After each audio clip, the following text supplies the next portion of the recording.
All right, I'm back. Close loss. But let me just the first thing I want to touch on before I go into anything else. Dirk Cutter gotta go. The Saints were on their toes at the end of that game. On 3rd and 2, yes, that was a dumb decision by Todd Gurley to run backwards, get a loss for 7 yards. However, on 4th down, you chuck a Hail Mary into the end zone to Julio Jones. Why are you doing that? You still have an opportunity. First of all, for everyone that was watching, Russell Gage is wide open in for a 1st down. Take the yardage that you can get and extend the drive. Then you get another opportunity to get the ball back. And the first thing you do after you get a big completion to Calvin Ridley is you take a shot down the field. Why are you doing that? Dumb play calling, dumb coaching. But you know what? The game wasn't just lost in that beginning. The game was lost early. We had drop passes from Calvin Ridley a couple times. We had opportunities where we blew it. Russell Gage had a 1st down that was blown that settled for a field goal attempt.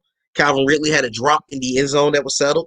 That play to Marshawn Lattimore, which I thought was a horrible call. The play that they initially said was PI, but they took it back. Calvin Ridley actually stopped running on the play. If you actually make that play, that's a touchdown. So at the end of the day, I'm not going to just sit here and throw this game on, okay, it was on that last second. You lost that game throughout the game because New Orleans just did once again enough to win the football game.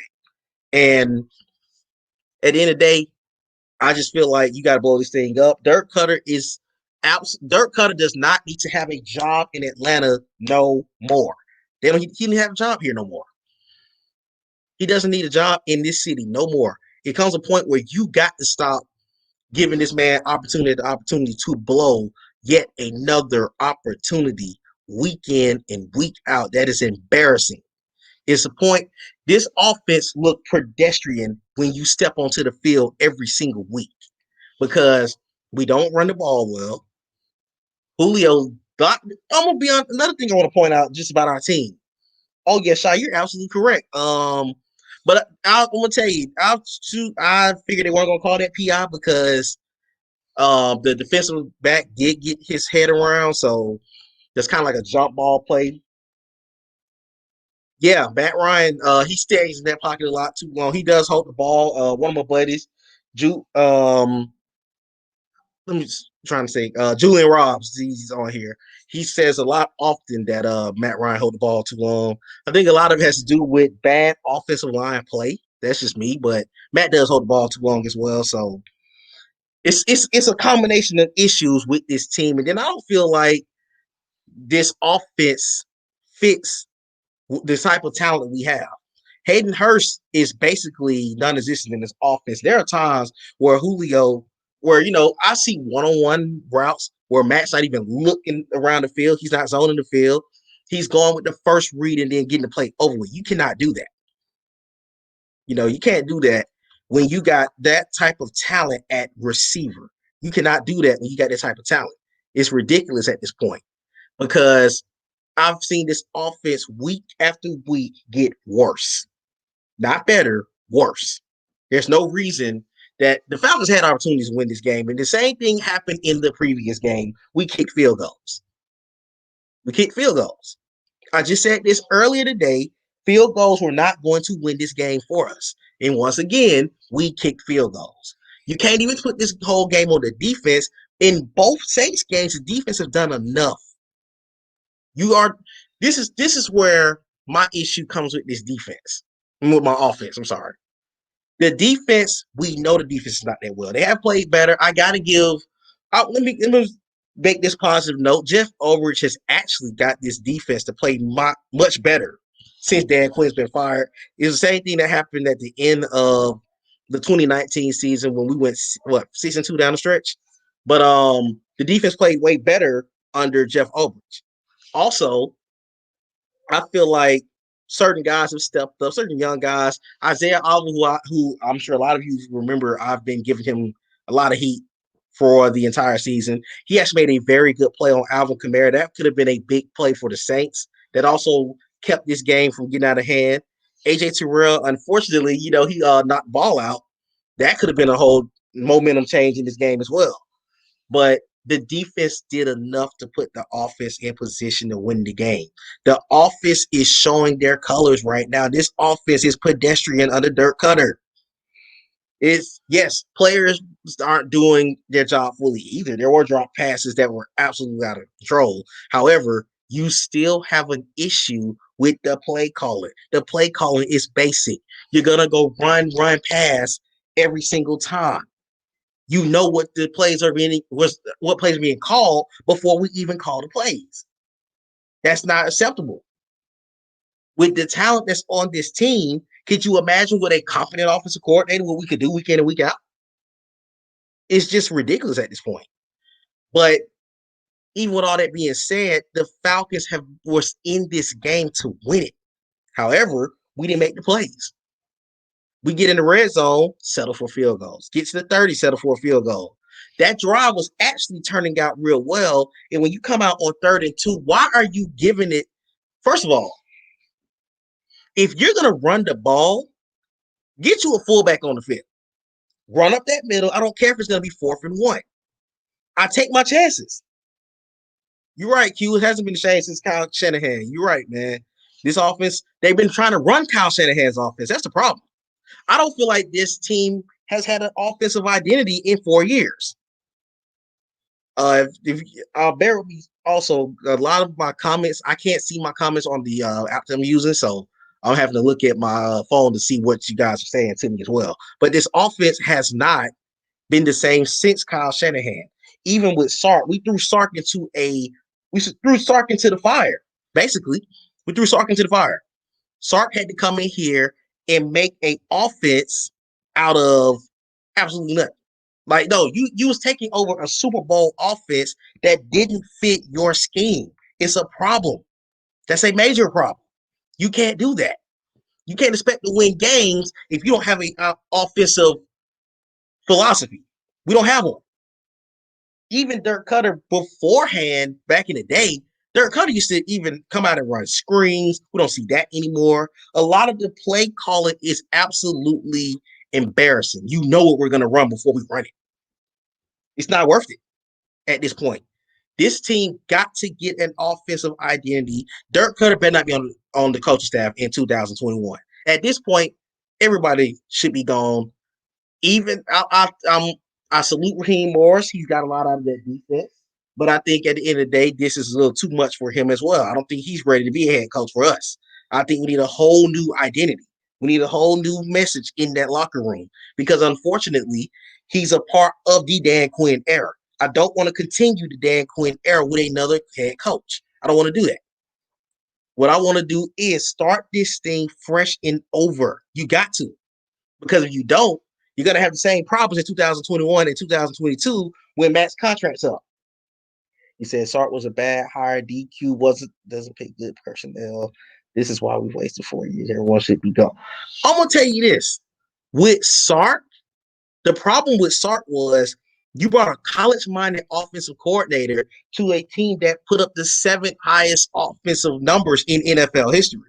You threw a first-year offensive coordinator in the NFL into a team that just went to the Super Bowl and should have won the Super Bowl. You can't do that. And even though Sark was getting a little better in season 2, that's when the team fell apart. We had injuries. We weren't the same team. So you follow that up, you should have went and got a veteran-minded offensive coordinator. You should have got somebody in here, and I put that goes back to, like you said, Q, with DQ. Because even with as bad as I hate the New Orleans Saints, I can't kick them because I'm gonna be honest with you. They're getting the best out of Taysom Hill. They're doing enough to win the game. They're not overdoing it. They're not trying to get no crazy stats with Kamara, with Michael Thomas. They're doing enough to win the football game. That's what they're doing. That's why they won today. That's why they won 2 weeks ago. We don't do enough to win the football game on offense. The strength of this team is supposed to be the offense. Over the last 5 weeks, it's been the defense. A lot of folks don't want to admit it, but over the last couple of weeks, with the exception of them letting Denver back into the game, the offense has been the one that hasn't been the strength of this team. And it's hard to Sit there and watch. You have two of the most talented receivers in the league on the same team, and you can't put 20 points up. Last week we put up 40 something, but another thing that people forget, we kicked a lot of field goals last week. There's a reason Young Hoku won Special Teams Player of the Month because we kicked a lot of field goals. It's at a point where you got to change your whole game plan up. That's not going to work. It's not going to work. It's not. It's not going to be able to. You're not going to be able to get a lot out of that. And we have 4 games remaining. We got a very tough LA Chargers team. Their record may not say that they're tough, but they played pretty well. Then the last 3 weeks of the season, oh my goodness. You got 2 against Tampa and 1 against the Chiefs. That's the way you end your season. This is your last. This was the last possible average quarterback you're going to play. Justin Herbert is actually playing well this year. Tom Brady is Tom Brady. The Falcons have never beaten Tom Brady, regular postseason. And then week 16, you got to deal with that juggernaut in Kansas City. You can't keep expecting your defense to keep you in a game where you're supposed to have an offense that's supposed to hang about 30 points. It comes a point where something got to change. But at the end of the day, this team is not equipped to be successful this year or next year with this current group. Not with that coaching staff. And that's another thing. What is the next coaching staff going to do? Because I'm telling you, whoever's going for this job is watching what's going on right now. I think Dirk Cutter's the first person to be gone. Because let's just think, outside of that last week that we played, we hung 9 points in New Orleans. We hung 16 in, what did we hang? Well, we hung 16 against the Saints today. We hung 30 points against Denver. But, you know, it's been an up and down season. We just did enough to win them other games. Like, it comes a point where you got to start realizing you're not getting the most out of your team at this point. It's starting to get out of hand. Another issue I want to touch on with this football team, this team has to, I think we have a couple of holes on that offensive line. Jake Matthews is one of them. A lot of folks aren't gonna, he's the veteran, he's supposed to be one of the veterans on the offensive line, but Jake Matthews, to me, I've seen a lot, and it could be because of the left guard play. That could be the case. Jake Matthews gets bull rushed a lot, week after week after week. That is unacceptable at this point of the season. Alex Mack is in his mid-30s. He's not going to be on this team next year. I don't see it. If he comes back for one more year, I'll be shocked. The left guard position is dismal as well. You have 3 of your 5 offensive line positions that are not filled for 2021. Over to the defense, Dante Fowler, where is he? We paid him all this money. Where is he? Grady Jarrett does what Grady Jarrett does. These other guys are trying, but they're not brought in to be the pass rusher or anything like that. The group that we started the season off and the group that's on the field right now is 2 different teams. There's a lot of holes on those 2 lines that's going to get us beat week in and week out. So this team got a lot of issues that got to be fixed. And when you have a defensive line that can get at the quarterback, can make some pressure, you can win nail biters like the game that the Saints just won today. The Saints didn't do nothing special. They were basic again. And it was good enough to win. That's where the point comes with this team. At this point, this team is 4-8. You have 4 games remaining. I don't know where this season goes at this point. Right now, I know they're a top 10 pick in the NFL draft. But like this schedule, the last 4 games, you might get a favorable game next week against the Chargers. You don't know what Charger team is going to show up. But next week, you deal with Joey Bosa. The following week, you deal with Shaquille Barrett in Tampa. That following week, you deal with the Kansas City Juggernaut Chiefs. You are at a point where you're going to deal with Tyreek Hill, Mecole Hardman, AJ Terrell's going to get a handful with Tyreek Hill. Miko Hardman against our second corner? Not ready to see that. I'm definitely not ready to see that at this point. So we got a lot on our hands coming up in the last 4 weeks. Something has to change with this team. I know you, Tevin, I just seen you said, please take. To be honest with you, this team is just that bad. It's not even really worth, we're not even really in a point where you're talking about taking it. This team is bad. This team is bad enough to lose the last 4 games. Although I think we're going to beat the Chargers next week, but that's not even a guarantee. Not when this offense can't put 20 points on the board. If you can't put 20 points on the board, 9 times out of 10, you're going to lose every single game that you play. And in our case, we have two solid receivers, got a very decent tight end in Hayden Hurst, and yet we can't score 20 points. That's a problem. No matter how you chop it up, that's a problem. Saints did enough to win, but the Saints weren't that special. I'm not slighting nobody for winning a football game or how they won a game, but the Falcons had opportunities. That's all I'm saying. We had opportunities to win this game. And then the play calling down the stretch. I don't understand why is it that you can call plays well to the 25-yard line. You get within the 25 and you have a total brain fart. What does that do for you at this point? At this point, I've been very vocal about saying blow this roster up. But at this point, I don't really know what to see with this team. Like I was kind of getting on the topic of as the game started getting closer, I was gonna start talking about the fact is you got another year with Matt Ryan and Julio Jones.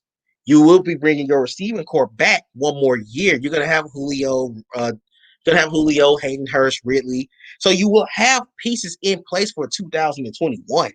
But the problem is this. You got to start figuring out what happens with the team after 2021. You got to start building your team exactly. We have 3 more than productive pass weapons and can't score 20 points. I have a major issue with that. You can't score more than 20 points with those guys. Can you imagine them in a shoot? Put them in Kansas City right now. Put them in a Seattle. Put them in a Green Bay. Put them in a team that actually plays well on offense. Shoot, you send one of those guys to Arizona, look at that offense. We're not getting 20 points a game. That's a problem.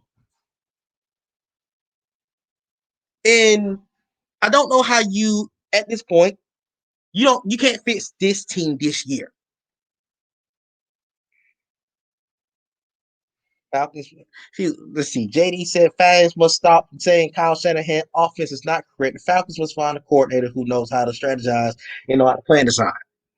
I agree with that, but let me tell you why I keep saying that the problem falls with this Kyle Shanahan scheme. For the last 4 years, we've been still trying to emulate the scheme that took us to the Super Bowl. You can see it in our play calling. There's a lot of plays we would hit in 2016 with Kyle Shanahan that we didn't hit in 17 with Sark, that we hit in 18 with Sark, but we were so bad, we were losing. And then when Dirk Cutter came in, the offense just fell apart. That's where the reality of this team is right now. You're losing. Your offense is progressively getting worse every single year. You're not fixing your offense. Thanks, man. Thanks a lot, Vince. Appreciate that. But this team is progressively getting worse on offense every single year. There's no creativity. You're right, though, JD. There's no creativity. If I, as a fan, can tell you, and don't get me wrong, I study the game. I watch us a lot. If I can tell you what we're gonna do before we snap the ball, that's a problem. That is a major problem at this point. If I can tell you what we're gonna do stepping onto the field before we even step into formation, we have been running run, pass, run, play, action. Big pass down the field, incomplete, 3 and out. What are you doing at this point? You can see what we're doing before we even step onto the field. There were so many wasted possessions in this game. It's embarrassing. And it's like, and I'm not just saying and I'm not just saying this because we're fans. Talent wise, how are you sitting here week in and week out, Julio going for 60 yards? This person getting 3 catches for such and such yards. You're not getting the ball to him. That's a combination of things. Not just Matt Ryan. And let me put that out there too. Matt has had his moments this season. I'm not going to sit here and sugarcoat it. Matt has held the ball a lot more this season than he's done in previous years. Matt's played at times very erratic. I would say that. And I'm a big Matt Ryan supporter. But at this point, the Falcons are week in and week out doing the same thing. That's not getting better with this team. It's happening week in and week out. You're not seeing an improvement. You're seeing what's not working and you're not changing it. And then we, for the first half of the season, scream that this defense got to help us out. The defense is not doing well. The defense this, the defense that, the defense. The defense has actually played above their standards the last 5 weeks. Time to stop calling the defense the problem. They've done enough. I don't expect a lot out of the defense. Holding a team to 21 is great for that defense. Holding a team to 23 2 weeks ago is good for that defense. You see, you get what I'm saying? You're asking too much out of a defense that we know is not that talented. This is the second worst pass defense in the league because we don't have a secondary. They actually do well against the run, but everybody can throw the ball on us. So again, this is the second worst pass defense in the league. On the flip side, you can move the ball in the air. You can't move it on the ground. There was another point that was made to me early in the game about the team is so bent on feed the stars, then look for other people. Get whoever getting the ball open. You say you can tell Dirk just calling plays and hoping that it works. I do agree with that as well. Offensive line holding up long enough for them to take more risk downfield. Actually, great point, Ainsley. I've actually posted this a couple of times that the offense gives I think the line is not horrible passing wise this year. It's doing enough where you can try some shots down the field. But I also put it on Dirk Cutter. I don't think Dirk Cutter tried enough passes downfield. I don't think he does enough downfield to make plays because there are times where I can watch a guy be 1-on-1. I can watch a guy beat his guy up top. And it's like, why are we not trying it? I do agree the offensive line is horrible.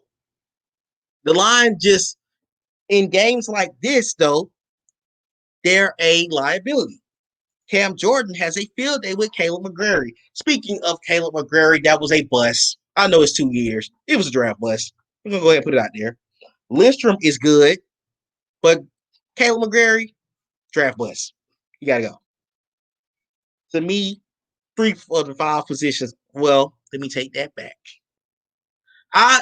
For me, logically speaking, 3 of the 5 positions can be changed. My opinion, 4 of the 5 can be gone, including Jake Matthews. Jake Matthews is average. He's not the elite left tackle that you need in the NFL. Because I watch him, to me, I've always, I do agree with that, Tevin. But to me, man, I'm just going to be honest with y'all. Jake Matthews has been on my bad side ever since Super Bowl 51. Because he started getting manhandled by Dante Hightower and that group in that Super Bowl collapse. And to me, ever since, he just haven't been the same. But again, and that's the thing why I know a lot of folks are saying we got to get a quarterback. We got to start looking towards the future. I do agree. We do need to get a quarterback.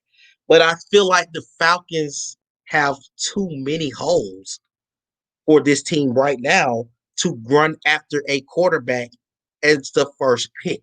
You can take a quarterback in this draft, but I don't feel that this is the.